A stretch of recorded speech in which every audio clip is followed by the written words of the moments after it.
Biden ready to restart debt talks but won't budge on conditions. The debt ceiling crisis has arrived on President Joe Biden's doorstep, and left his administration with far less time than anticipated to solve it. But don't expect the White House to change tactics anytime soon. Administration officials on Monday insisted that Biden has no plans to drop his demand for a clean debt ceiling increase, even after Treasury Secretary Janet Yellen's warning that Congress may only have until June 1 to avert a disastrous default. The new calculation drastically raised the stakes of the ongoing standoff over the nation's debt limit, turning what officials expected would be a months-long political fight into a brutal 4-week brawl with the fate of the U.S. economy on the line. Biden has now invited the top 4 congressional leaders to a meeting on May 9, setting the stage for his first substantial talks with Republicans on the issue since February 1. Yet, while the timetable may have changed, Biden officials said the president's message to the GOP will not. If you need to hear again that it's your responsibility to address the debt ceiling without conditions and a ransom, said a senior administration official who spoke about internal thinking on condition of anonymity, then he can say that again. The stance reflects the West Wing's belief that they cannot set a template for having the debt ceiling serve as a point of political leverage for the opposition. It also reflects continued confidence that Biden still holds the stronger hand in a debt ceiling stare-down, and that it was always a matter of when, not if, the two sides reached a crisis point. Biden has vowed for months not to negotiate over the debt ceiling, deriding Republicans' demands for concessions as hostage-taking that risks tanking the country's global reputation and economic stability. House Speaker Kevin McCarthy similarly dug in. After passing a Republican-only bill of spending cuts tied to a debt limit increase through the House last week, he declared that no clean debt ceiling increase would ultimately make it through the chamber. On Monday, he gave no sign of backing down, arguing Biden had refused to do his job by failing to negotiate. For months, the business community has watched with relative nonchalance as the two sides stared each other down. But that may now change with Yellen's letter. Mark Zondi, chief economist for Moody's Analytics, said a stock market tumult may be what forces either side of the Biden-McCarthy standoff to give. It may take 1,000 points off the Dow before they actually move, he said. There's going to be a lot of drama, for sure. But even as the warnings on Wall Street grew more alarmist, they also put a spotlight on major logistical hurdles back in D.C. There is painfully little time when everyone needed to solve this problem will actually be together, or when the government will be in session. McCarthy and Biden will not both be in Washington at the same time for the majority of May, with McCarthy currently in Israel leading a congressional delegation while the House is out of session.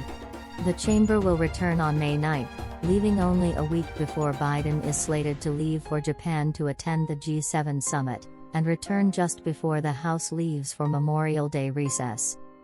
Even if McCarthy and Biden could reach some kind of rapid agreement, it would take several days to get legislation through both chambers of Congress and raise the risk of disaster if it encountered any opposition.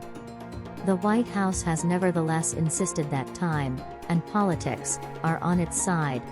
The West Wing's strategy to this point has been simple: point to the scores of times when it has been resolved in a bipartisan fashion with little drama, including under Biden's predecessor, Donald Trump.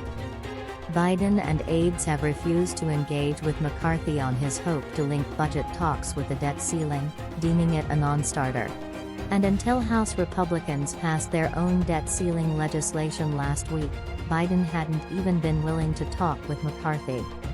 The White House had signaled a softening of that stance in recent days, allowing that it would be open to talks, but not one-on-one, and only on the broader federal budget, not the debt ceiling. The senior administration official said Biden would continue to insist that these matters were separate tracks and scoffed at the notion that because House Republicans had passed their own bill, with no bipartisan support, that they could simply sit tight until Biden and congressional Democrats responded. Still, as recently as this past weekend, the West Wing had believed it still had time to play the waiting game, according to 3 senior aides not authorized to speak publicly about internal deliberations. Pointing to other standoffs, they noted that Congress only works on a deadline and believed that McCarthy, trying to hold his conference together, would eventually blink. The White House has leaned on polling suggesting Republicans will take the lion's share of the blame if the worst should happen, according to the senior aides. Aides are confident that their messaging about important programs that the Republicans want to cut will resonate with voters, and that they will be able to link the collapse to Republican extremism on the economy and their out-of-step stances on other issues like abortion and guns. Shortly after the Treasury letter, the top Democrats on Capitol Hill, Senator Chuck Schumer and House Minority Leader Hakeem Jeffries, locked hands in a joint response, asking Republicans to not allow right-wing extremism to hold our nation hostage. Schumer also began a process to allow Senate votes on the House Republicans' debt limit and a separate bill to lift the debt limit without conditions through the end of 2024. Still, Biden will need to manage rising anxiety outside the West Wing from Democrats eager for a deal, as well as worries that winning the public opinion battle on the debt ceiling won't mean much for the party if it wrecks the economy at the center of Biden's case for re-election. I hope President Biden's invitation to congressional leaders is sincere and he is genuinely willing to negotiate because the country cannot afford a failed negotiation, Senator Joe Manchin, Democrat West Virginia, said in a statement. I urge President Biden to show true leadership and finally put politics aside and the well-being of our nation first. Some Biden allies and Democratic lawmakers privately acknowledged even before the Treasury letter that the president will ultimately need to cut a deal, with much of the speculation so far focusing on the potential for a joint budget and debt ceiling agreement later this year that offers Republicans minor concessions on spending, and crucially allows both sides to walk away claiming that they won. But on Capitol Hill and in the administration, there's been no consensus on what exactly that compromise might look like, or even how to thaw the bitter standoff to the degree it was possible to reach a deal, much less in 4 weeks. This clearly sends off a red flare that lawmakers need to get going here, Zondi said. The economy is so fragile that it wouldn't take much turmoil in markets to upend it and push us into recession. That's today's latest news. Don't forget to subscribe, like, and comment so that this channel can continue to exist. Thank you for listening to the end and I hope it's useful.